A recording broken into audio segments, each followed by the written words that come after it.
Combination మీ అందరి combination ప్రతిసారి background score okay. ఒకసారి చేసి తీసుకొచ్చేస్తే మనం Q&A స్టార్ట్ చేసేద్దాం తొందరగా.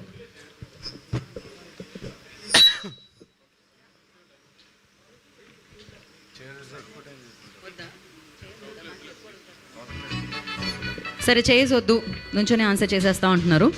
ఓకే, మరి అయితే ఇంకెందుకు మీరు ప్రశ్నలు అడగడానికి సిద్ధంగా ఉన్నారని నాకు తెలుసు. మైక్స్ పాస్ చేయండి మీడియా మిత్రుల దగ్గరికి.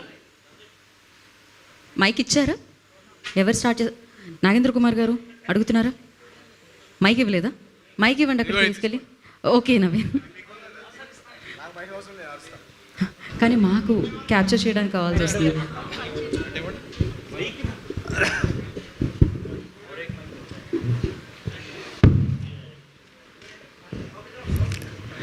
ఫస్ట్ మారి గారు, మారి డైరెక్టర్ గారు నమస్కారం. సంక్రాంతికి వస్తున్న సినిమాల డైరెక్టర్లు అందరూ చాలా హ్యాపీగా వాళ్ళు రీల్స్ చేయడము ప్రమోషన్స్లో బాగా యాక్టివ్గా అనిపించారు. మీరేంటి సైలెంట్గా ఉండిపోయారు? అంటే నేను కూడా చెప్తున్నాను, నేను సైలెంట్ లేదు, హ్యాపీగానే ఉన్నా. చాలా అన్ని ప్రమోషన్స్ కూడా పార్టిసిపేట్ చేశాను. సినిమా కూడా చెప్తున్నా. మారి హ్యాపీ ఫేసే అది. నేను నేచురే అది అండి, మనోడు హ్యాపీ ఫేస్ అది. అట్లా నాగవంశీ గారు కూడా కొద్దిగా సైలెంట్గా ఉండిపోయారు ఎందుకు? రేపు రిలీజు నాకు ఇంకా ఫైనాన్షియల్ క్లియరెన్స్లు ఉంటాయి కదా, నేను ఇక్కడ వచ్చి నుంచున్నా. నేను ఇంకా సైలెంట్గా ఉండగా ఎలా ఉండమంటారు చెప్పండి? ఏదో రెండు జోక్లు మీరుంటే ఫైర్ కదా సార్, స్టేజ్ మీద కానీ ఎక్కడైనా. నాగవంశీ గారు ఉంటే అదొక ఎనర్జీ ఉంటుంది, కానీ ఆ ఎనర్జీ ఇక్కడ స్టేజ్ మీద అంటే మీరు సైలెంట్గా ఉంటే కొద్దిగా ఎందుకు అనేసి. ఇంకా మీరు అడగడం స్టార్ట్ చేయలేదు కదా, అందుకని సైలెంట్గా డాన్స్ ఎక్స్పెక్ట్ చేస్తున్నట్టున్నాడు. అదే అదే అదే చేద్దాం. మీరు వచ్చి రెండు స్టెప్లు వేయండి మా సినిమాలో. మంచిగా పాటలు ఉన్నాయి, మీరు వంశీ గారు ఇద్దరితో అయిపోతుంది. సంక్రాంతి కాంపిటీషన్లో దిగడానికి కారణం ఏంటి సార్? అంటే ఇటు 2 సినిమాలు ఆల్రెడీ రిలీజ్ అయ్యి 3 అయిపోయినాయి, నెక్స్ట్ ఇంకొక సినిమా ఉంది, మీరున్నారు. ఇంత కాంపిటీషన్లోకి రావడం అంటే ఎంత కాన్ఫిడెంట్ ఉంది మీకు ఏంటి అనేది? మీకు ప్లాన్ చేసినప్పుడు ఇన్ని సినిమాలు లేవు యాక్చువల్లీ. శంకర్ వరప్రసాద్ గారు, చిరంజీవి గారి సినిమా, అనిల్ గారి సినిమా ఉంది ప్లాన్లో. రాజాసాబ్ డిసెంబర్ అనుకున్నది, ఇలా ముందు 2-3 డేట్లు అనుకున్నట్టు ముందుకు వచ్చింది కదా. సో ఇంకో పెద్ద సినిమా ఎక్స్పెక్ట్ చేయలేదు యాక్చువల్లీ. ఒక అనిల్ రావుపూడి గారిది, చిరంజీవి గారి సినిమానే ఉంటుంది అనుకున్నాము. రెండో పెద్ద సినిమా ఎక్స్పెక్ట్ చేయలేదు. ఇంకా రవితేజ గారిది శర్వానంద్ కూడా సడన్గా వచ్చింది కదా, అవుట్ ఆఫ్ ది బ్లూ. నవంబర్లో డిసెంబర్ దాకా ఫస్ట్ బైకర్ అనుకుని సడన్గా వచ్చింది కదా. సో ఇంకా ఏ ప్రొడ్యూసర్లు వాళ్ళ ఫైనాన్షియల్ కమిట్మెంట్స్, ఓటీటీ కమిట్మెంట్స్ అవి ఉన్నప్పుడు మేము ఎవరిని ఏది ఆపలేము కదా. సో అనుకోకుండా 5 సినిమాలు అయినాయి, కానీ ప్లాన్ ప్రకారం అనుకున్నప్పుడు అంత లేదు. కానీ ఒకసారి అనౌన్స్ చేసినదో, ఒకసారి ఓటీటీకి ఇన్ఫార్మ్ చేసినదో మేము ఎవరం బ్యాక్అవుట్ అవ్వలేము కదా, అలా అది ప్రాబ్లం. కొద్దిగా ఈ సినిమాలో నవీన్ గారి ఇన్వాల్వ్మెంట్ ఎక్కువ ఉందనేసి అనిపిస్తుంది. ఏంటి సార్ డైరెక్షన్ అంటే మొత్తం కొంత కథ నేను రైటింగ్ మేము అందరం రాసుకున్నాం అండి. నేను మారి, చిన్మయ్ మా కో రైటర్ ఉంది. సో రాసుకొని దాని తర్వాత మారి డైరెక్ట్ చేశాడు. అండ్ నా ప్రతి సినిమాలో నా ఇన్వాల్వ్మెంట్ ఉంటుందండి. ప్రతి సినిమాలో మీరు ఏజెంట్ సాయి దగ్గర నుంచి చూస్తే కనుక నేను ప్రతి సినిమాలో I was involved in the writing. And ఆ ఇన్వాల్వ్మెంట్ ఉండడం వల్లే ఆ ప్రీవియస్ సినిమాలన్నీ మాకు నచ్చిన విధంగా మేము సర్దిద్దుకోగలిగాం. అండ్ ఆడియన్స్ కూడా దాన్ని బాగా రియాక్ట్ అయ్యారు. సో ఈసారి కూడా వాళ్ళు డెఫినెట్గా ఈ ప్రోడక్ట్ని ఎంజాయ్ చేస్తారని నమ్ముతున్నాం. వంశీ గారు, డైరెక్షన్ కూడా మీరే గాడ్ ఆఫ్ వార్ దీనికి సంబంధించి ఫ్యాన్ వార్ కొద్దిగా జరుగుతుంది, దీనికి ముగింపు ఎప్పుడు అనుకుంటున్నారు సార్? రిలీజ్ అయిపోనివ్వండి, ఇప్పుడు ఆ డిస్కషన్ ఎందుకు? నేను రేపు రిలీజ్ పెట్టి నా టెన్షన్లో ఉంటే మీరు ఇవన్నీ. నవీన్ గారు, మీరు డైరెక్షన్లో కూడా ఎక్కువ ఇన్వాల్వ్ అయ్యారని తెలిసింది. మీరు ఎక్కడ మీరు సెట్కి వచ్చారేంటి? లేదు, ఇంకా డైరెక్షన్ టైం ఉందిలేండి. ప్రస్తుతానికి మా మంచి మారి ఉన్నాడు డైరెక్టర్, మా క్రియేటివ్ డైరెక్టర్ చిన్మయ్ తను రాలేకపోయింది ఈరోజు. సో వాళ్ళు అవన్నీ చూసుకుంటారు. సో జస్ట్ నేను రైటింగ్ పరంగా, యాక్టింగ్ పరంగా. రేవంత్, లాస్ట్ ఇయర్ ఇదే టైంకి నీ లైఫ్ ఒకలా ఉండుండొచ్చు. ఈ 1 ఇయర్లో ఎట్లుంది? మూవీస్ అగ్రిమెంట్స్ కావచ్చు చేయడం, ఇప్పుడు నిన్ను స్టేజ్ మీద చూసినా కూడా లిటిల్ బిట్ బాడీ లాంగ్వేజ్ కూడా లిటిల్ బిట్ చేంజ్ అయింది, జేబులో చేయి పట్టుకుని మాట్లాడుతున్నావు. సో ఎట్లా అనిపించింది ఈ 1 year, before and after? Last year సంక్రాంతికి వస్తున్న మూవీతో నీ లైఫ్ స్టార్ట్ అయింది కదా, ఈ 1 ఇయర్ ఎట్లుంది అనుకున్నా? ఈ 1 ఇయర్ అంటే కొంచెం బిజీగా ఉన్నా. ఈ 1 ఇయర్ ఒక 10 ఫిలిమ్స్ లాగా చేస్తున్నా. అలాగే ఓ వావ్, ఎస్, బాడీ చేంజ్ అయింది. అలాగే అన్ని మూవీస్లో ఒకలా కనబడితే ఎలా ఉంటుందా అనేసి, ఎలా ఉంటుంది అందుకనే ఒక్క మూవీలో ఒకలా కనబడదాం అనేసి డైట్ చేశా, అందుకనే సన్నంగా అయ్యా.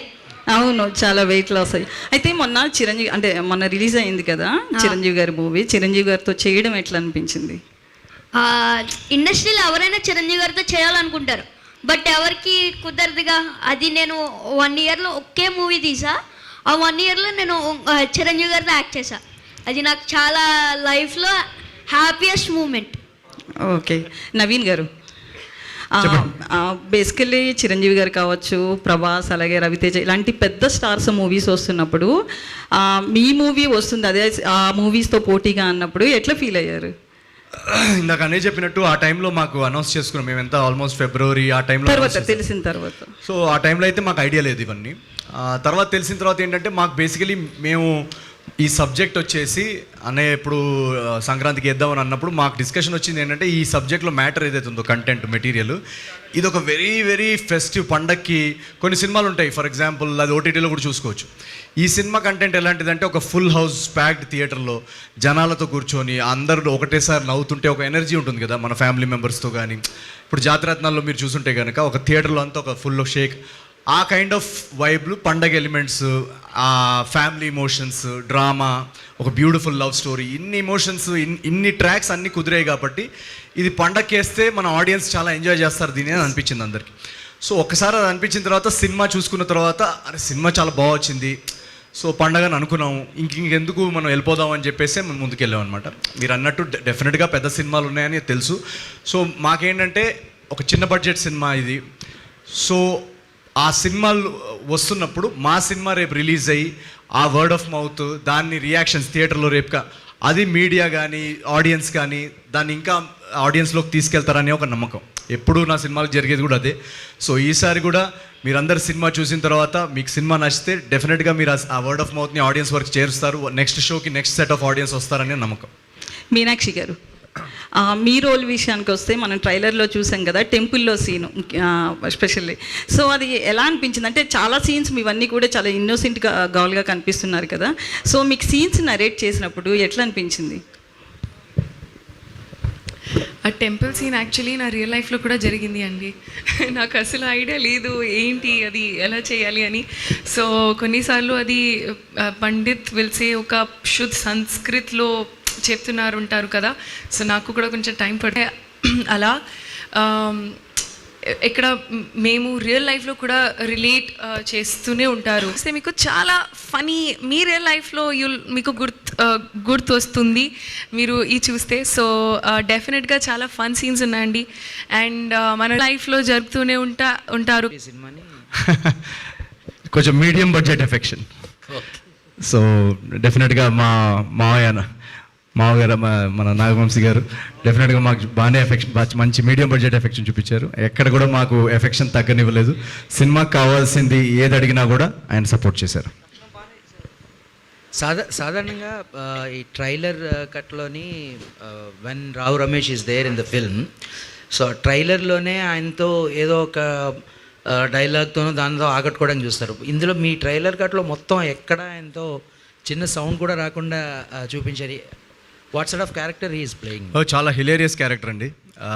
ఈ సినిమాలో ఏంటంటే ప్రతి క్యారెక్టర్, బుల్రాజ్ క్యారెక్టర్ కానివ్వండి, మన రేవంత్ క్యారెక్టర్ కానివ్వండి, తన చార్లత క్యారెక్టర్ కానివ్వండి, ప్రతి క్యారెక్టర్కి ఒక పర్పస్ ఉంది. ప్రతి క్యారెక్టరు ఒక హిలేరియస్ సీన్ క్రియేట్ చేసి వెళ్తారు.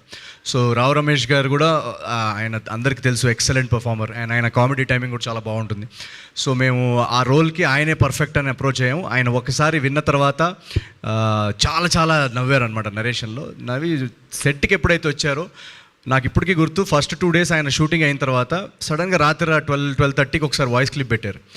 ఏంటి అర్జెంట్ కాల్ చేయమని వాయిస్ క్లిప్ పెట్టారు. ఏంటి ఫోన్ చేయమంటున్నారని చెప్పేసి వెంటనే ఫోన్ చేశా. ఏమైందండి అని అంటే, నిన్న మనం 2 రోజులు తీసిన సీన్స్ నవ్వుతానే ఉన్నానండి తలుచుకొని, అదేమన్నా మళ్ళీ చూడొచ్చా రేపు ఒకసారి సెట్ మీద, అదే కట్ చేసి తీసుకొస్తారా అంటే, నేను మళ్ళీ కట్ చేసి వెళ్ళి తీసుకొస్తే చూసుకొని మళ్ళీ వాళ్ళ అసిస్టెంట్కి చెప్పారంట. మొన్న పక్కన ఏదో షూటింగ్కి వెళ్తే అక్కడ కూడా చెప్తున్నారు ఈ సీన్స్ గురించి. సో అంతా ఈ సినిమాలో పనిచేసిన ప్రతి ఆర్టిస్ట్ వాళ్ళ సీన్స్ని కానీ సినిమాలో సీన్స్ని కానీ అంత ఎంజాయ్ చేశారు. So very very positive energies, very very good vibrant ఎనర్జీస్తో సినిమా షూటింగ్ జరిగిపోయింది. సో డెఫినెట్గా మీరు రావు రమేష్ గారి సీన్స్ తప్పకుండా ఎంజాయ్ చేస్తారని మేము నమ్ముతున్నాం. ఫన్నే కాకుండా ఇంకా అదర్ ఎలిమెంట్స్ ఏమున్నాయి? ఆల్రెడీ ఫస్ట్ కాపీ కూడా చూసేసి ఉంటారు కదా. వాట్ ఈస్ యువర్ ఎక్కడి నుంచి వస్తుంది మైక్ మీరు పెట్టే సౌండ్ ఇంపార్టెంట్ చెప్పండి. ఫన్నే కాకుండా అదర్ ఎలిమెంట్స్ ఏమున్నాయి? ఆల్రెడీ ఫస్ట్ కాపీ చూసి ఉంటారు కదా. Right. So what is your satisfaction level? Actually ఏంటంటే జాతిరత్నాలకి దీనికి ఒక తేడా ఉంది. జాతిరత్నాలు మీరు చూస్తే కనుక అవుట్ అండ్ అవుట్ ఇంకా మ్యాడ్ క్యాప్ ఎంటర్టైనర్. ఇదేంటంటే ఒక వెరీ వెరీ స్ట్రాంగ్ ప్లాట్ తోటి కామెడీ జనరేట్ అవుతూ, ఓన్లీ కామెడీ కాకుండా ఒక ఎమోషనల్ డ్రామా సెక్షన్ కూడా ఉంది సెకండ్ హాఫ్లో. So very beautiful human emotions మీద వెళ్తున్న డ్రామా కానీ ఆ ఎలిమెంట్స్ కూడా ఉన్నాయి. మీరు జనరల్గా ఇప్పుడు నా ఫేవరెట్ సినిమాలు నువ్వు నాకు నచ్చావు, లేదా మల్లీశ్వరి, ఇవన్నీ నాకు ఈ జానర్ సినిమాలు అంటే నాకు చాలా ఇష్టం. సో ఇది ఆ kind of genre cinema. But at the same time మనం కొన్ని సినిమాలు ఉంటాయి కదా, చూస్తూ ఉంటే ఆ ప్లెజెంట్నెస్ ఉంటుంది. ఆ ప్లెజెంట్నెస్లోనే లైట్గా టచ్ చేసే ఒక సీక్వెన్సెస్ కానీ ఆ డ్రామా పార్ట్ వస్తుంది. సో డెఫినెట్లీ ఆ ఎలిమెంట్స్ కూడా ఈ సినిమాలో చాలా బాగా కుదిరాయి. So that's what. Vamsi garu, trailer songs బాగున్నాయి, కంగ్రాట్స్. మీడియం రేంజ్ సినిమా అన్నారు ఇప్పుడే మన నవీన్ గారు. బట్ ఈ సినిమాకి medium range budget cinema, but ఈ సినిమాకి టికెట్ రేట్ హైక్ చేయాల్సిన అవసరం ఏంటి?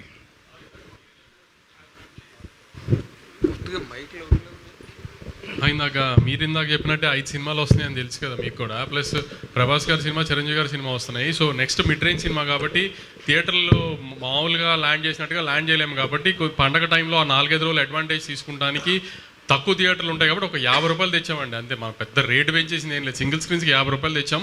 ఆంధ్రాలో 75 రూపీస్ మల్టీప్లెక్స్కి తెచ్చాం అంతే. ఎందుకంటే థియేటర్లు తక్కువ పడతాయి కాబట్టి ఇన్ని సినిమాల మీద. వంశీ గారు, ఈ సంక్రాంతికి అన్ని కామెడీ సినిమాలు వస్తున్నాయని ట్రైలర్లో కామెడీ పెట్టారా? ఎక్కడ చాలా దాచినట్టు అనిపిస్తుంది. అంటే తను నవీన్ చెప్పినట్టు ఇప్పుడు జాతిరత్నాల్లో అంటే ఫుల్ ఆన్ గ్యాగ్స్తో పంచులు ఇలా వెళ్ళిపోతూ ఉంటుంది. ఇది కూడా ఇప్పుడు ఒక సింపుల్ కథ, ఒక గోదావరి జిల్లాలో కుర్రోడు అమ్మాయి వెనకాల పడటం, అమ్మాయిని లవ్లో పడేయటం, అమ్మాయిని పెళ్లి చేసుకుంటాం, ప్రాబ్లం రావటం. ప్రాబ్లం వచ్చిందో జనరల్గా ప్రాబ్లం అంటే ఇప్పుడు మనకు వచ్చేది డబుల్ ప్రాబ్లమ్సే కదా. సో ప్రాబ్లం రావటం, ఆ ప్రాబ్లం నుంచి బయటికి ఎలా పడాలి అనుకున్న టైంలో ఇప్పుడు దాకా కొంచెం రివీల్ చేయింది ఏంటంటే ఫస్ట్ హాఫ్ అంతా ఇట్లానే గోదావరి జిల్లాలో ఈ టోన్లోనే వెళ్తుంది. సోగడ్ చిన్న ఆయన ఇలాంటి ఈ టోన్లోనే వెళ్తుంది.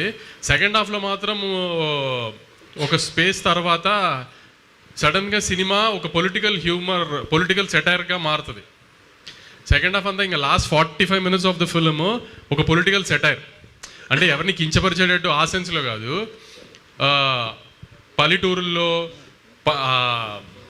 దాని ప్రెసిడెంట్ అంటారు కదా, ఆ ఊరు ప్రెసిడెంట్, అది చిన్నదిలేండి. ఎమ్మెల్యేలు, ఎంపీలు, మినిస్టర్లు ఓ సీరియస్ లీడర్ అలా స్పేస్లో కాదు. ఒక చిన్న నవీన్ స్టైల్లో ఏదన్నా ఒక చిన్న ఎటకారం చేస్తున్నట్టే అప్పటికప్పుడు డబ్బులు సంపాదించాలి అంటే కుర్రోళ్ళు ఏదన్నా అదే ఆలోచిస్తారు కదా. సినిమాలోకి వెళ్ళిపోవాలి లేదంటే పాలిటిక్స్లోకి వెళ్ళిపోవాలని అన్నట్టుగా ఒక చిన్న ఊపు వస్తుంది కదా కుర్రోళ్ళకి ఎటకారంగా. ఆ ఎటకారం స్పేస్లోనే ఒక చిన్న పొలిటికల్ సెటైర్ ఉంటుంది సెకండ్ హాఫ్లో. అంటే కథలో నుంచే వస్తుంది. అది ఏది సపరేట్గా పెట్టిన బ్లాగింగ్ కాదు, కథలోనే బేసికలీ ఈ కథలోనే ఆ విలేజ్లో ఒక ఎలక్షన్స్ జరుగుతున్నాయి. సో ఆ ఎలక్షన్స్ బ్లాక్లో ఒక very very funny political satire blocks కూడా ఉన్నాయి. అది మేము ట్రైలర్లో దాచామన్నమాట. సినిమాలో మీరు ఎక్స్పీరియన్స్ ఒకటి సెకండ్ హాఫ్లో అది సర్ప్రైజ్గా ఉంచుదాం. నా ఇంకా రేపు రిలీజ్ కాబట్టి మనం రివీల్ చేస్తున్నాము. Last 15-20 minutes of the film కూడా మిస్సెస్ పోలిశెట్టి లాగా ఒక మంచి ఎమోషన్ ఉంటుంది. పల్లెటూరులో కైండ్ ఆఫ్ ఒక ఎమోషన్. పల్లెటూరు కుర్రోడు ఒక టౌన్లో కానీ పల్లెటూరులో కానీ కుర్రాలు పెరిగితే ఆ చుట్టుపక్కల వాళ్ళతో అందరితో ఎలాంటి ఎఫెక్షన్ ఉంటుంది ఏంటి అనేది అదొక చిన్న ఎమోషన్ ఉంటుంది. అది కూడా బాగా వర్కౌట్ అయింది. సో ఒక పండక్కి మిడ్ రేంజ్ హీరో అవనివ్వండి, పెద్ద హీరో అవనివ్వండి, ఆ సెన్స్లో కాకుండా పండగ ఒక సినిమాలో చిన్న ప్యాకేజ్ ఉంటుంది కదా, ఫన్, ఒక చిన్న ఎమోషను, ఒక ఫైట్, పాటలు, అలా ఒక చిన్న ప్యాకేజ్ సినిమా. అంటే నవీన్ పోలిశెట్టి సినిమాలో నవీన్ ఏంటి మెసేజ్ చెప్తున్నాడు, లేకపోతే నవీన్ ఏంటి ఫైట్ చేస్తున్నాడు, ఆ సెన్స్లో ఏంటంటే పండగ వస్తున్న సినిమా, ఒక పల్లెటూరులో వాతావరణంలో వచ్చే సినిమా కాబట్టి అన్ని ఎలిమెంట్స్ని అలా ప్యాకేజ్ చేసాం. అలా అని గుద్దిదేవ్ 10 మంది పడిపోవడం అలాంటి ఏం లేవు. ఆ కథకి సంబంధించిన ఆ స్పేస్లో ఎంతవరకు అవసరమో అంతవరకు అన్ని ఎలిమెంట్స్ ప్యాక్ చేసాం. అది పండగ సినిమా లాగా. అండ్ ఇంకోటి మీకు ఈ ఎలిమెంట్ ఉంది, ఆ ఎలిమెంట్ ఉంది, మేము ఎంత ఎక్కువ చెప్తే రేపు మీరు థియేటర్లో సర్ప్రైజ్ మిస్ అవుతారు. సో మెయిన్లీ దాచడానికి కారణం ఏంటంటే మనం ఒక సినిమా ట్రైలర్లో చూస్తాం, అది చూసి ఆ సినిమా వైబ్ ఏంటో అర్థమైపోద్ది. దాని తర్వాత మిగతా కథ, దానిలో ఉన్న ఎలిమెంట్స్, జనరల్గా ఇప్పుడు సోషల్ మీడియా వచ్చినప్పటి నుంచి ఏమైపోయిందంటే ముందు నుంచి అన్నీ రివీల్ చేయడం వల్ల అక్కడికి వెళ్ళిన తర్వాత అది ఆల్రెడీ ముందు నుంచే వస్తుందని తెలిసి ఎక్స్పెక్ట్ చేసి కూర్చుంటే మనం కథలో అంత సర్ప్రైజ్ ఫీల్ అవ్వం. సో అది also one of the reasons. అంటే నేను అందరినీ రిక్వెస్ట్ చేసేది కూడా అదే, రేపు మీరు సినిమా చూసిన తర్వాత కూడా కథలో ఎలిమెంట్స్ కానీ స్పాయిలర్స్ కానీ ఏది సోషల్ మీడియా మీద పెట్టకండి. ఎందుకంటే నెక్స్ట్ వచ్చే ఆడియన్స్కి ఆ సర్ప్రైజ్ మిస్ అవుద్ది. వాళ్ళు మనం సినిమా తీసినప్పుడు ముందు ప్రీ సోషల్ మీడియా ఎరాలో ఇవన్నీ ఉండేవి కాదు. ఈ ఛాలెంజెస్ అంతా ఇప్పుడు ఏంటంటే సినిమా లోపల ఫోన్లతో షూట్ చేసేస్తున్నారు, దాని తర్వాత వెంటనే అక్కడ పెట్టేస్తున్నారు ఫస్ట్ 5 minutesకి. మనం యాక్చువల్గా 70 mm కనిపెట్టిన వ్యక్తి అనుకోని ఉండడు ఏంటి అది ప్రొజెక్ట్ చేయడం అని. అక్కడ నుంచి ప్రొజెక్టర్ నుంచి కెమెరాలో రీల్ నుంచి ప్రొజెక్ట్ చేసి వీళ్ళు వచ్చి చూస్తారనే ఐడియాతోటి కనిపెట్టారు. కానీ అతను అనుకోడు ఉండడు ఇక్కడ 2000 కెమెరాలు దానిలో కూర్చొని ఉంటారు థియేటర్స్లో అని చెప్పేసి. సో ఆ ఫార్మాట్ డిజైన్ అయిందే ఆ ఒక్క కెమెరాలో తీసిన ఒక ఫిల్మ్ మేకర్ కథని మిగతా అందరు ఆ డార్క్నెస్లో ఎంజాయ్ చేసి ఆ కథని ఆ హై ఫీల్ అయ్యి బయటికి రావడానికి. ఇప్పుడు కొన్ని మనం ఛాలెంజెస్ చూస్తున్నాం సోషల్ మీడియాలో. సో అందువలన మేము మ్యాక్సిమం పాసిబుల్ సర్ప్రైజ్ ఎలిమెంట్స్ కానీ అవన్నీ కానీ ఏది ట్రైలర్లో రివీల్ చేయలేదు. రేపు మీరు ఖచ్చితంగా వచ్చి సినిమా చూస్తే ఆ హై ఫీల్ అయ్యి ఆ హైలో మీ వర్డ్ ఆఫ్ మౌత్ స్ప్రెడ్ అయితే ఇంకా బాగుంటుంది మాకు. ట్రైలర్లో నాగార్జున గారు వాయిస్ నేరేషన్ ఎందుకు వాడారు, సినిమాలో కూడా ఉంటుందా? సినిమాలో లేదండి, ట్రైలర్లో వాడాము. అంటే ఆయన పండగ హీరో కదా, సో ఆ ట్రైలర్ బిగినింగ్కి ఒక మంచి వైబ్రెంట్ ఎనర్జీ, ఒక పండగ హీరో ఎనర్జీ ఉంటే బాగుంటుంది అనిపించింది. సో ఆయన అన్నయ్య వెళ్ళి ఇమీడియట్గా అడగగానే అరే డెఫినెట్గా ఆయన కూడా ట్రైలర్ చాలా నచ్చింది యాక్చువల్గా.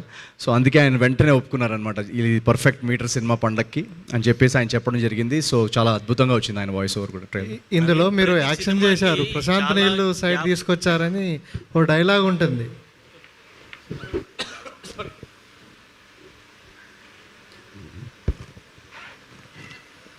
సార్ చెప్పండి. ప్రశాంత్ నీళ్ళు వైపు తీసుకొచ్చారు నన్ను అని ఒక డైలాగ్. అంటే యాక్షన్ హీరోగా టర్న్ తీసుకునే ప్రయత్నం అనుకో. డైలాగ్ ఎలా అనిపించింది మీకు? బాగుంది, థ్యాంక్ యూ. సో అదే అంటున్నా కదా, ఈ ఏమంటారు అదొక కథలో ఒక ఇంటిగ్రల్ సీక్వెన్స్. అది ఎందుకు వచ్చింది అనేది రేపు మీరు థియేటర్లో చూడండి. దీనిలో యాక్షన్ బ్లాక్ కానీ ఏది కూడా కథకి అన్రిలేటెడ్గా ఏది రావు, అన్నీ ఆర్గానిక్గా సిచ్యువేషన్స్ నుంచి పుట్టిన బ్లాక్స్, సిచ్యువేషన్స్ నుంచి వచ్చే సీక్వెన్సెస్. సో ఒక పండగ సినిమాలో మీరు ఏదైతే ఎలిమెంట్స్ ఎంజాయ్ చేస్తారో, ఒక హై ఫీల్ అవుతాం కదా మనం ఆడియన్స్, ఒక 500 సీటర్లో ఫుల్ హౌస్లో కూర్చున్నప్పుడు, ఆ ఎలిమెంట్స్ అన్నీ పెట్టాలని ఏది పెట్టలేదు.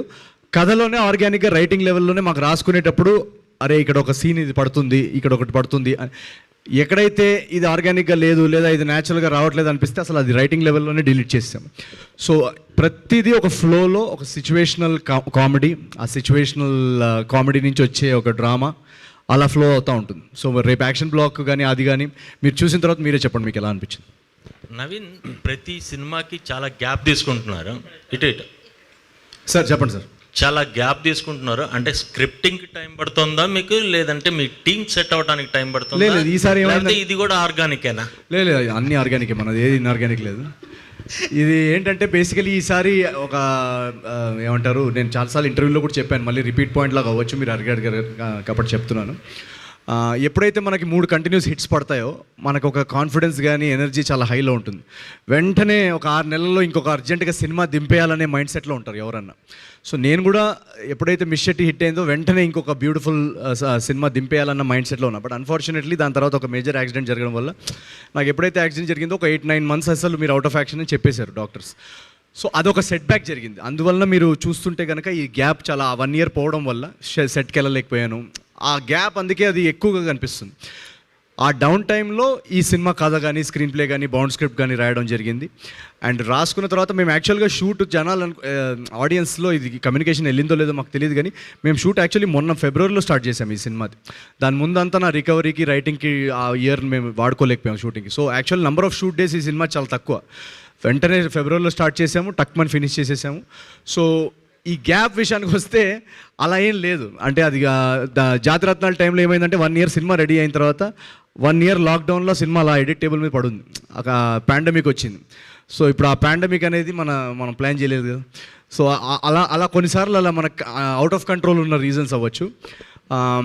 రైటింగ్ విషయానికి వస్తే జనరల్గా ఏమవుతుందంటే ఇప్పుడు ఆడియన్స్కి థియేటర్స్, నేను అనేది ఓటీటీ ఓకే, థియేట్రికల్ కంటెంట్ ఎవరైతే కోరుకుంటున్నారో వాళ్ళు ఎక్సలెంట్ కంటెంట్ ఇస్తే కానీ థియేటర్స్కి రారు ఆడియన్స్.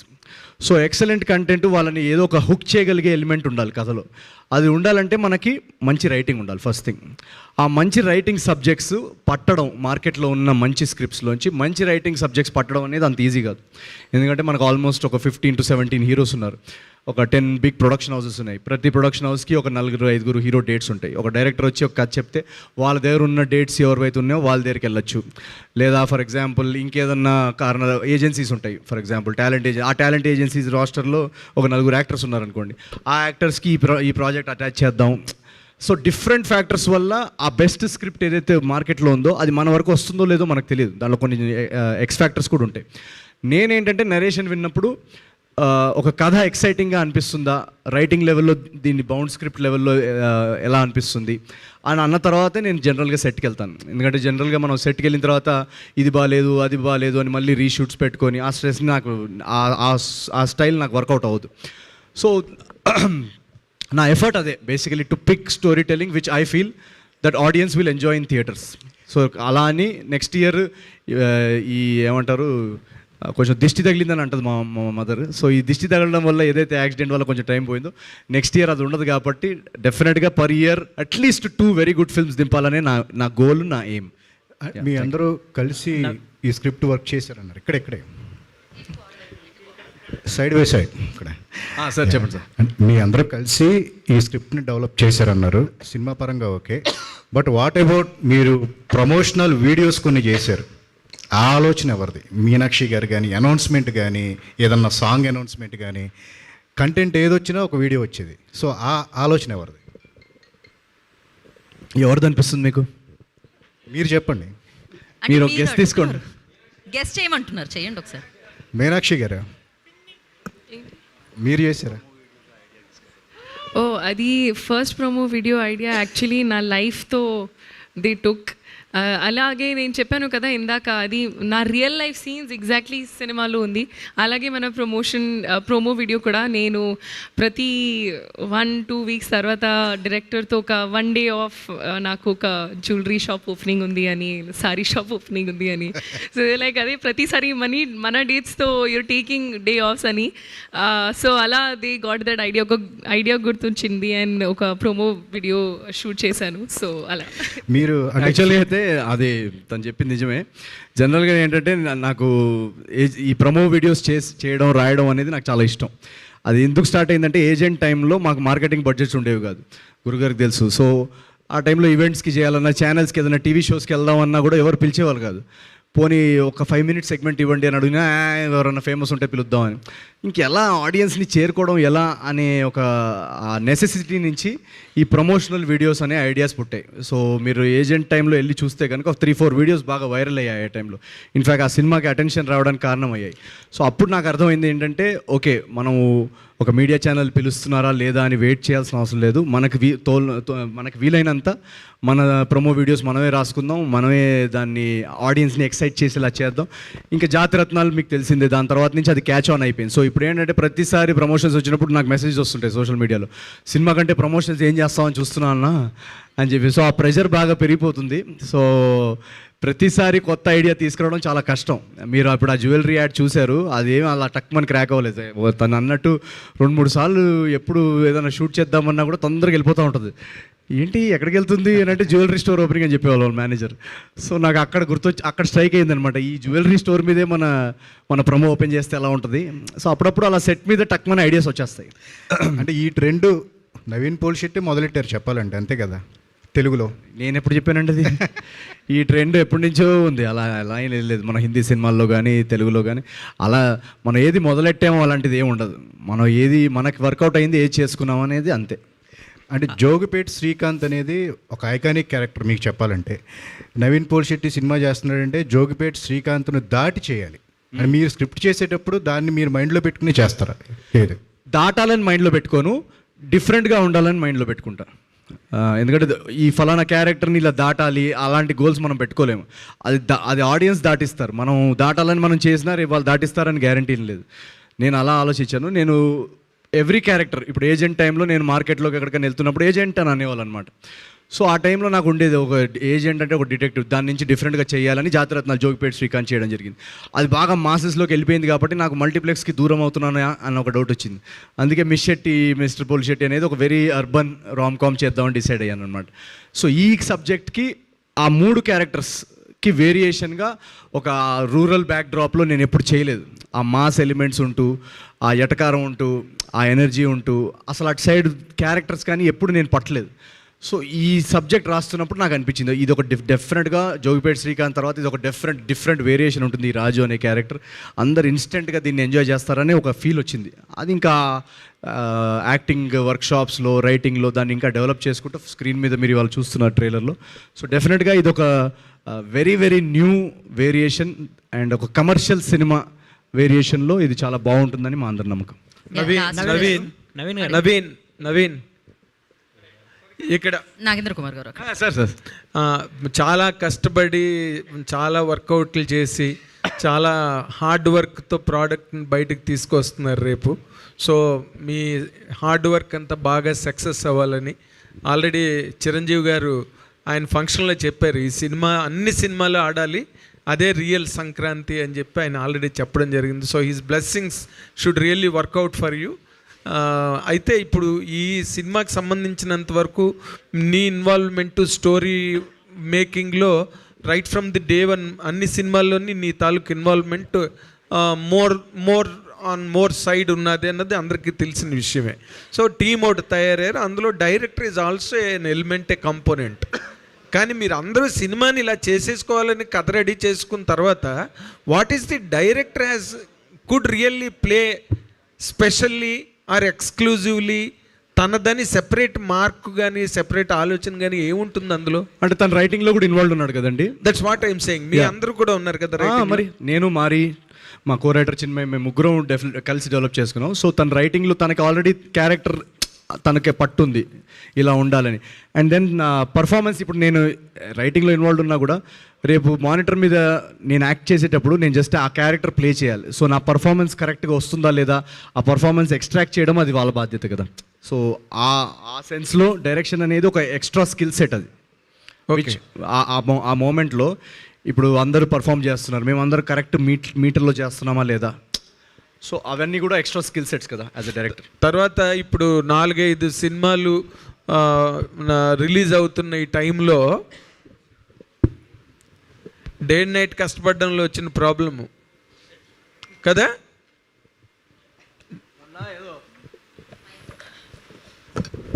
అప్పుడు ఏదో డస్ట్లో ఏదో షూట్ చేసి అప్పటి నుంచి 1 month నుంచి కాఫ్ పోవట్లేదు. చెప్పండి.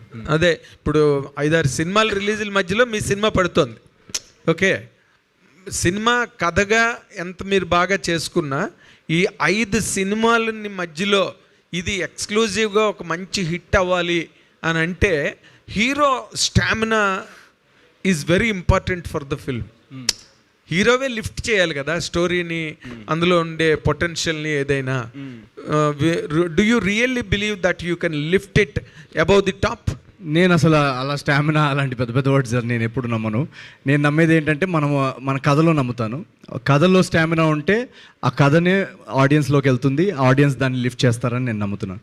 సో మనం తీసే ప్రోడక్ట్ వాళ్ళకి కనెక్ట్ అవ్వాలి, మనం చెప్పే కథ, మనం చెప్పే సీన్స్ వాళ్ళని ఎంగేజ్ చేయగలగాలి. వాళ్ళని బోర్ కొట్టకుండా మనం కూర్చోబెడితే డెఫినెట్గా వాళ్ళు బయటకు వచ్చి ఆ వర్డ్ ఆఫ్ మౌత్ నెక్స్ట్ షోకి పంపిస్తారనే నమ్మకం. అంటే అలా నవీన్ పోల్సెట్కి ఒక ఇమేజ్ ఉన్నది, ఒక ఐడెంటిటీ ఉన్నది, నవీన్ పోల్సెట్ని లవ్ చేసే ఆడియన్స్ కూడా ఉన్నారు. అలాంటప్పుడు అలా చెప్పలేరు కదా మీరు. నేను నాకు లవ్ చేసే ఆడియన్స్ కానీ నాకున్న ఇమేజ్ కానీ దానికి నేను చాలా చాలా గ్రేట్ఫుల్. ఇందాక నేను చెప్పినట్టు అమెరికాలో ప్రీమియర్స్ ఓపెన్ చేయగానే వెంటనే టికెట్స్ అన్నీ సేల్ అయిపోతున్నాయి. సో అలాంటి న్యూస్ విన్నప్పుడు నాకు చాలా చాలా గ్రాటిట్యూడ్ ఫీల్ అవుతాను, ఇమోషనల్గా కూడా ఫీల్ అవుతాను. కానీ అలా అని చెప్పి నేను ఏమంటారు, నా ఫోకస్ ఎప్పుడు కథ మీదే. నా ఫోకస్ ఎప్పుడు ఏంటంటే మనం ఏం కథ చెప్తున్నాం, వాళ్ళని ఎలా కూర్చోబెడుతున్నాం. నేను నా స్టామినా ప్రకారం నేను ఈ సీన్ చేస్తాను లేదా వాళ్ళు చూడ్డానికి వస్తారు, అలాంటి థాట్ ప్రాసెస్ నా మైండ్లో ఉండవు. నా మైండ్లో ఉన్నదంతా ఈ కథని ఎంత ఎంటర్టైనింగ్గా, ఎంత ఎంగేజింగ్గా, మనకున్న కేపబిలిటీస్లో ఎంత బెస్ట్గా మనం చెప్పచ్చు. దాని తర్వాత ఇంకా వాళ్ళు ఎంత వరకు హుక్ అవుతారు, వాళ్ళు దాన్ని ఎంత తీసుకెళ్తారు అనేది అది ఇంకా ఆడియన్స్. బట్ మీరు అన్నట్టు ఒక కాంపిటీషన్ పాయింట్ అనేది నిజమే. ఒక 4-5 సినిమాలు వస్తున్నప్పుడు సో ఇలాంటి టైంలో మా వర్డ్ ఆఫ్ మౌత్, మా సినిమాకి ఏదైతే వర్డ్ ఆఫ్ మౌత్ వస్తుందో దాన్ని బాగా ఆడియన్స్లోకి వెళ్ళేలాగా ఆడియన్స్ మెంబర్స్కి కానీ మీడియా మెంబర్స్ కానీ మేము డెఫినెట్గా మా తరఫు నుంచి అదొక రిక్వెస్ట్. సో ఏదైతే రేపు థియేటర్స్లో రియాక్షన్స్ ఉంటాయో అది ఎప్పుడైతే ఆడియన్స్ వరకు మ్యాక్సిమం నెంబర్ ఆఫ్ ఫ్యామిలీస్ వరకు చేరేలాగా అందరూ ట్వీట్ చేయడం కానీ హెల్ప్ చేయడం కానీ చేస్తే డెఫినెట్గా ఆ వర్డ్ ఆఫ్ మౌత్ ఇంకా ట్రాన్స్లేట్ అవుతుందని మేము నమ్ముతున్నాం. All the very best, all the very best, all the very best. Nagendra Kumar గారు, మీకు ట్రైలర్ ఎలా అనిపించింది కదా? So that's more than enough I think. Naveen గారు, ఫైనల్. హాయ్ అండి. అమ్మాయి అక్కడ అక్కడ అక్కడ. హాయ్ అండి. హాయ్ నవీన్ గారు, చెప్పండి. అయితే మీరు రైటింగ్స్ లో కూడా ఇన్వాల్వ్ అయి ఉన్నారు కాబట్టి చారులత క్యారెక్టర్ రాసేటప్పుడు ఆన్ టైం అక్కడ ఏదైనా రాసుకునేది రియల్ లైఫ్లో చారులత ఎవరైనా ఉన్నారా? అట్లాంటివి ఏవైనా రాసుకున్న సీన్స్ ఏవైనా ఉన్నాయా మీకు? డెఫినెట్గా ఈ చారులత క్యారెక్టర్ అనేది రాసేటప్పుడు చాలా ఎంజాయ్ చేసాం మేము. ఎందుకంటే చాలా ఫన్నీ క్యారెక్టర్. మీనాక్షి మీరు తను చూసిన సినిమాల్లో అంతవరకు ఎక్స్ప్లోర్ చేసిన కామెడీ యాంగిల్ నాకు ఎక్కడ కనపడలేదు. సో నేను తను కలిసినప్పుడు కూడా తనలో ఆల్రెడీ ఒక ఫన్నీ పర్సనాలిటీ ఉందని మేము గ్రహించాం. సో తన పర్సనాలిటీ ప్రకారము, తన ఎనర్జీ లెవెల్స్ ప్రకారం కొన్ని మోడిఫికేషన్స్ చేశాము. బట్ చారులత అనే క్యారెక్టర్ ఆల్రెడీ సినిమాలో నేను ఇందాక చెప్పినట్టు అన్ని characters funny characters. So Charulatha అనేది కూడా చాలా, మీరు ట్రైలర్లో కూడా చూస్తే తను కూడా ఒక చాలా కామెడీ టైమింగ్, కామెడీ యాంగిల్ ఉన్న క్యారెక్టర్. సో మాకు ఆన్ సెట్ ఏమంటారు ఇంప్రొవైజేషన్స్ ఉంటాయి. ఆన్ సెట్ ఒక సీన్ వస్తున్నప్పుడు ప్రతి యాక్టర్ తన బాడీ లాంగ్వేజ్ ప్రకారం చేస్తుంటారు కదా, దాన్ని బట్టి ఏదో ఒకటి అడ్జస్ట్మెంట్స్ చేస్తుంటాం సీన్కి ఏది బెటర్గా వర్క్ అవుతుందని. సో అలా డెఫినెట్గా మీరు రాజు చారులత అనే ఈ ట్రాక్ ఏదైతే ఉందో ఫస్ట్ హాఫ్లో కానీ సెకండ్ హాఫ్లో కానీ ఈరోజు మేము టెస్ట్గా ఎవరికైనా చూపిస్తుంటే వాళ్ళందరూ కూడా చెప్పేది అదే, అసలు ఇదంతా చాలా హిలేరియస్గా వర్కౌట్ అయిందని. సో మీరు రేపు తన పర్ఫార్మెన్స్ చూసి కూడా డెఫినెట్గా సర్ప్రైజ్ అవుతారు. రేవంత్, రైట్, ఫైనల్ క్వశ్చన్ అండి. రేవంత్ నీకు ఈ సినిమాలో 7-8 సీన్లు ఉన్నాయి. నవీన్ పోల్శెట్టిని బాగా డామినేట్ చేసావని బయట చెప్పుకుంటున్నా. ఏం జరిగింది? చాలా సంతోషం అలా జరిగితే. ఇప్పుడు చెప్తే మరి మూవీలో ఏం కిక్ ఉంటుంది? ఇప్పుడు ఓపెన్ చేయను. ఓకే, నేను గంట నుంచి అదే చెప్తున్నాను, వాళ్ళు వెళ్ళట్లేరు. నువ్వైనా చెప్పురా బాబు. నవీన్ గారు, మీనాక్షి ఈ సంక్రాంతిలో హీరోయిన్లది బాగా స్ట్రాంగ్ క్యారెక్టర్స్ ఉన్నాయి అన్ని సినిమాల్లో. ఈ సినిమాలో మీ క్యారెక్టర్ ఎంత స్ట్రాంగ్ ఉండబోతుంది? చాలా సంతోషం అండి, ఎందుకంటే ఫీమేల్ క్యారెక్టర్ స్ట్రాంగ్ ఉంటే కథ కూడా చాలా ఒక నెక్స్ట్ లెవెల్లో పెరుగుతుంది. ఎందుకంటే ఐ ఫీల్ లైక్ మన రియల్ లైఫ్లో కూడా విమెన్ రోల్ చాలా important, from our mothers to our teachers to our sisters to our colleagues. So నేను చాలా హ్యాపీ, అన్ని సినిమాలో చాలా మంచి ఫీమేల్ క్యారెక్టర్స్ ఆర్ రిటర్న్. అలాగే ఈ సినిమాలో కూడా Charulatha character one of a kind character అండి. నేను చేసిన ఫిల్మ్స్లో కూడా actually also it is one of a kind. ఎందుకంటే చారులత టైమింగ్, ఎనర్జీ అది ఆల్రెడీ చెప్పాను కదా, అది ఇట్స్ చాలా డిఫరెంట్, చాలా యునీక్. ఆ క్యారెక్టర్ గ్రాఫ్, ఆ క్యారెక్టరైజేషన్ అండ్ ఆ క్యారెక్టర్ ఆర్క్ మీరు మూవీ చూస్తే మీకు తెలుస్తుంది ఏంటిది. అండ్ అలా మీరు మీనాక్షి ఎవరు యుల్ డెఫినెట్లీ ఫర్గెట్, అది చారులత మీకు గుర్తు వస్తుంది అది మీరు చూసిన తర్వాత. లాస్ట్ ఇయర్ మీనుతో ఒక different kind of impact create చేశారు. అలాగే ఈ సినిమాలో చారులతతో ఒక డిఫరెంట్ కైండ్ ఆఫ్ ఇంపాక్ట్ సినిమాలో ఉంది. నవీన్ గారు, థ్యాంక్ యూ. అండ్ నవీన్ గారు, వన్ లాస్ట్ క్వశ్చన్. లైక్ ఇంతకుముందు సంక్రాంతి ఎలా ఉండింది, స్టార్ అయ్యాక సంక్రాంతి ఎలా ఉంది? సంక్రాంతికి మీరేం చేసేవాళ్ళు? నేను సంక్రాంతిగా ఏం చేస్తారు మామూలుగా? యాక్చువల్లీ నాకు సంక్రాంతి చిన్నప్పటి నుంచి చాలా ఒక మా ఇంట్లో బేసికలీ మా కజిన్స్ సంక్రాంతి అప్పుడు టెర్రస్ మీద ఎగరేస్తారు కదా, ఆ కైట్ ఎగరేస్తూ మా కజిన్ ఒక అబ్బాయి పడిపోయాడు అనమాట.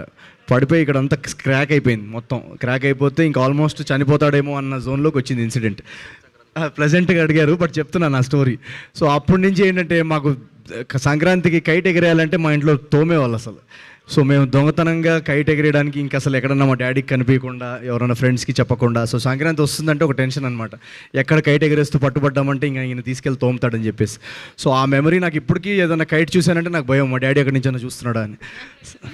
సో యా, ఇక్కడ మేము అందుకే కైట్స్ ని కట్టేసాం, ఎగరేయాల్సిన అవసరం లేదు. ఏమన్నా సంక్రాంతి సెలబ్రేట్ చేసుకోవాలంటే ఇప్పుడు అనగనగా ఒక రాష్ట్రం ఉంది, అలా బిల్డింగ్ల మీదకి వెళ్ళకండి, థియేటర్. సో మీరందరూ ఇక్కడికి వచ్చినందుకు చాలా థ్యాంక్స్. అండ్ మీరందరూ నా డ్రీమ్స్ని, నా కళల్ని నిజం చేశారు. సో మీ కళలు ఈ పండక్కి 2026లో మీ అందరు ప్రేక్షకులు కానీ, మీడియా వాళ్ళు కానీ, మీ అందరి డ్రీమ్స్, మీ అందరి ఫ్యామిలీ డ్రీమ్స్, మీ గోల్స్ ఇవన్నీ కూడా నిజం అవ్వాలని నేను కోరుకుంటున్నాను. అండ్ సంక్రాంతి అనేది ఒక joyous time. So first of all happy Sankranti మీ అందరికీ, మీ ఫ్యామిలీస్ అందరికీ. అండ్ అనగనగా ఒక రాజు అనే సినిమా రేపు జనవరి 14th నాడు రిలీజ్ అవుతుంది. ట్రైలర్ మీరు ఆల్రెడీ చూశారు. మీకు ట్రైలర్ నచ్చి మా ప్రమోషనల్ మెటీరియల్, మా సబ్జెక్ట్, మా ఉన్న టాలెంటెడ్ ఆర్టిస్ట్ మీరందరూ నచ్చుంటే ఆల్రెడీ అడ్వాన్స్ బుకింగ్స్ చాలా బాగా జరుగుతున్నాయి. So all you have to do is వచ్చి మీ ఫ్యామిలీ మెంబర్స్తో వచ్చి కూర్చోండి, టికెట్ బుక్ చేసుకొని. బుక్ మై షో డిస్ట్రిక్ట్ ప్రతి చోట ఓపెన్ అయిపోయింది. రేపు మార్నింగ్ షోకి మేము చాలా సెంటర్స్ కూడా వస్తున్నాం. మీరు ఆ ఎనర్జీ, ఆ లాఫ్టర్, ఆ వైబ్ మీరు ఫీల్ అవుతే ఆ ఫీల్ అయిన వైబ్ని మీకు నచ్చిన వర్డ్ ఆఫ్ మౌత్ని నెక్స్ట్ సెట్ ఆఫ్ ఆడియన్స్కి పంపించండి. And let's make sure that Telugu audiences across the world, ఎక్కడెక్కడైతే తెలుగు ప్రేక్షకులు ఉన్నారో ప్రపంచవ్యాప్తంగా, వాళ్ళందరూ ఈ లాఫ్టర్, ఈ జాయ్ని వాళ్ళ దాకా చేరేలాగా మీడియా మిత్రులు మీరందరూ కూడా హెల్ప్ చేయండి. So thank you so much. Let's make sure this Sankranti is a Joyce time for Telugu cinema. Thank you very much. Thank you so much. సంక్రాంతికి రాజుగారిని థియేటర్లో కలుసుకుందాం.